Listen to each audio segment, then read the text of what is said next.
Tôi đứng im không nói gì, dĩ nhiên tôi biết pho tượng này đây là một công trình vĩ đại vì nó sẽ đứng sừng sững trước lăng tẩm của tôi.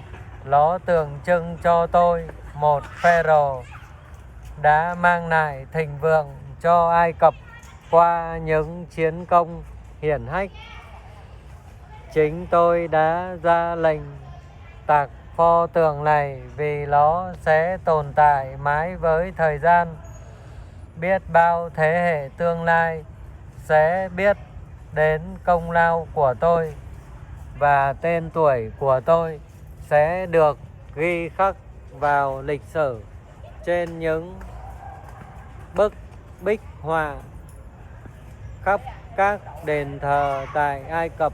Ngoài ra, tôi đã chuẩn bị trước cho cái chết của mình nên đã cho xây cất một ngôi mộ vĩ đại nhất cùng với rất nhiều vàng bạc châu báu để tôi tiếp tục có một đời sống tốt đẹp ở thế giới bên kia.